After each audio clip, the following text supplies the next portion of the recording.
Assalamualaikum warahmatullahi wabarakatuh. Perkenalkan, nama saya Wahyu Ila Arinda. Di sini saya dari Universitas Internasional Semen Indonesia.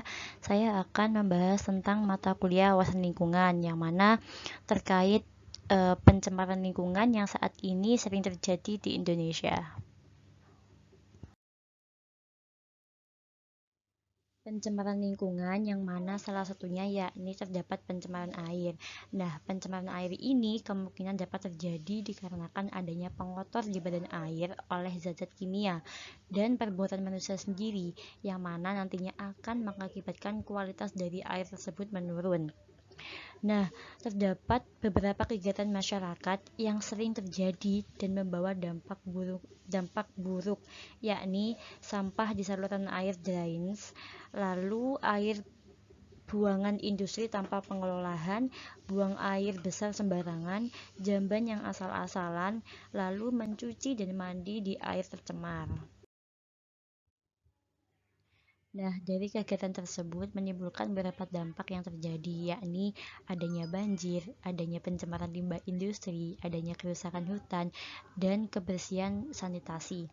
Terdapat beberapa faktor yang terjadi yang menyebabkan banjir, yakni yang pertama adanya penebangan hutan. Kemungkinan akan menyebabkan menurunnya lahan untuk resapan air dan akan menimbulkan banjir. Yang kedua, adanya pembuangan sampah yang sembarangan. Yang ketiga, curah hujan yang tinggi. Peningkatan dari intensitas curah hujan berpotensi banjir jika kontur tanahnya rendah atau penampungan air yang dangkal sehingga tidak bisa menampung curah hujan yang tinggi. Yang keempat, adanya drains tanpa pengelolaan AMDAL. Terdapat beberapa masalah yang terjadi terkait pencemaran lingkungan, yakni pencemaran limbah industri, pencemaran banjir, pertambangan, kerusakan hutan, kebersihan dan sanitasi. Nah, di sini saya akan fokus membahas terkait musibah banjir yang baru-baru ini banyak terjadi di Indonesia. Salah satunya yang terjadi di Kota Kudus. Banjir di Kota Kudus ini diperkirakan karena adanya curah hujan yang meningkat dan debit air Sungai Wulan juga meningkat, sehingga pintu pembuangan airnya juga ditutup. Nah, tanggul kanan Sungai Wulan jebol atau mengalami kerusakan berupa retak di sejumlah tempat dan mengalami sliding atau bergeser. Nah, banjir ini terjadi di beberapa kecamatan, salah satunya Kecamatan Jati, Desa Jatiwetan, Jati Kapuan, Pasuruan Lor, dan juga Tanjung Karang. Terdapat 124 jiwa yang mengungsi akibat dari banjir yang menggenangkan rumah mereka. Mereka menggantungkan perahu karet untuk akses jalan dari BPBD Kudus melalui area persawahan yang tergenang banjir, karena akses jalan utamanya satu-satunya tidak bisa dilalui akibat daerahnya tergenang air.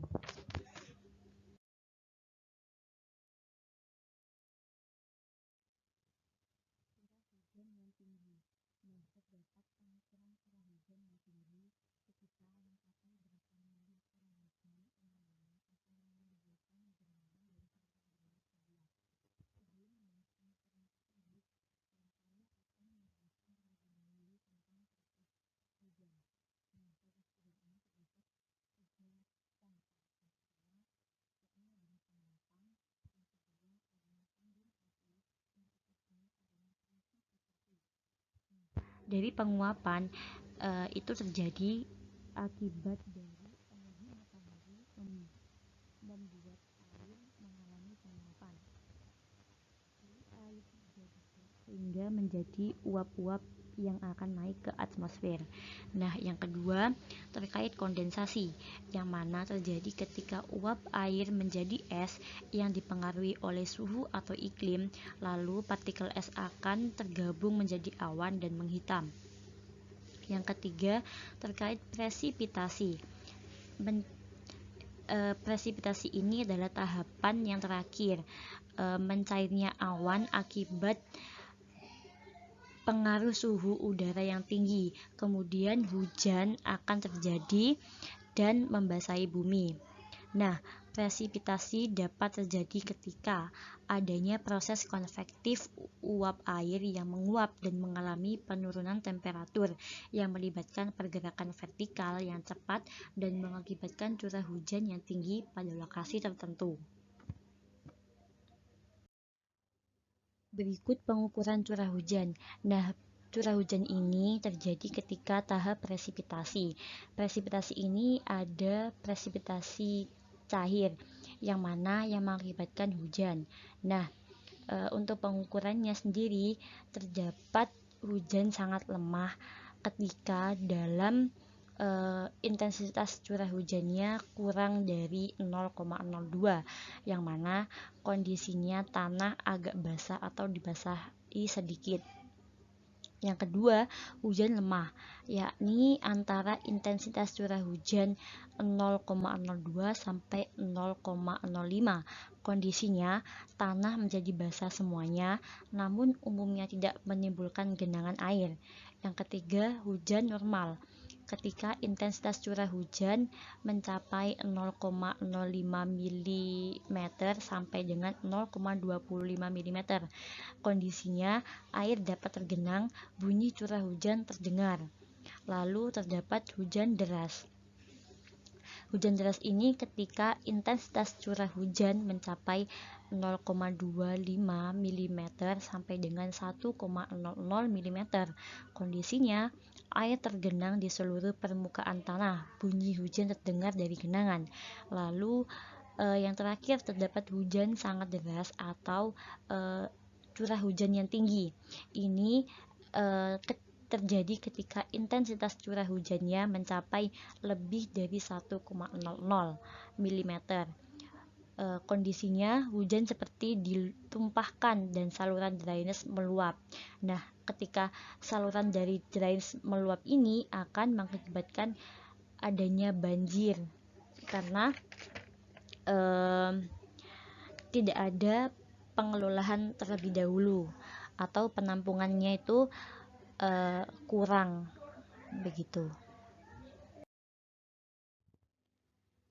Nah, permasalahan yang sebelumnya terkait Kota Kudus yang mana tepatnya terjadi di Desa Jatiwetan, Kecamatan Jati, yang mengalami banjir akibat dari curah hujan yang meningkat dan adanya debit air Sungai Wulan meningkat dan tanggul kanal Sungai Wulan juga jebol. Nah, saat ini terjadi kembali masalah yang menggemparkan Desa Jatiwetan, Kecamatan Jati, yang mana mereka mengalami banjir tersebut tercampur oleh limbah pabrik karena air banjir tersebut menghitam dan berbau tak sedap. Dari banjir yang diduga tercampur oleh limbah pabrik tersebut, yang mana akan mengakibatkan beberapa permasalahan kepada masyarakat sekitar. Mereka merasakan gatal-gatal di kulitnya, lalu beberapa juga mengalami diare dan air sumur tercemar, sehingga mereka tidak bisa memanfaatkan air sumurnya untuk dipergunakan dalam sehari-hari tersebut. Nah, ketinggian air mencapai 40 cm hingga 1,5 meter, termasuk tinggi.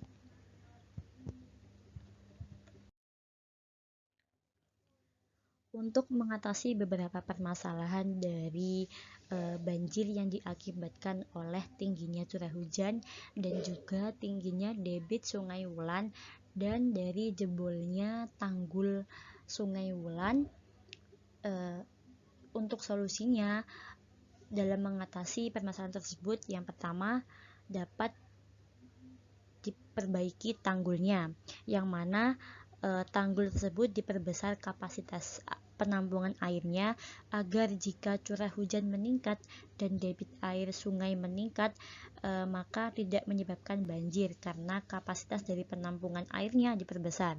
Lalu pengaktifan bangunan pengendalian banjir untuk membuang air dari komplek ke sungai.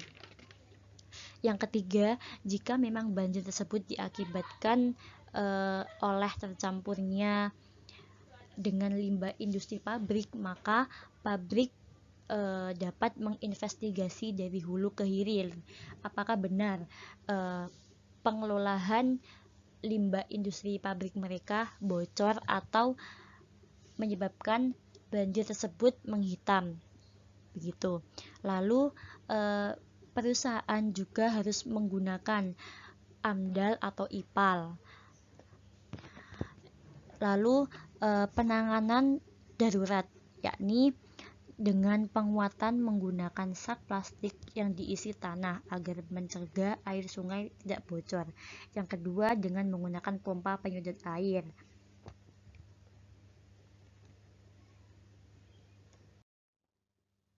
Sekian penjelasan saya terkait mata kuliah wawasan lingkungan yang membahas tentang pencemaran lingkungan yakni pada permasalahan banjir yang baru-baru ini terjadi di Kota Kudus. Terima kasih, sekian dari saya. Wassalamualaikum warahmatullahi wabarakatuh.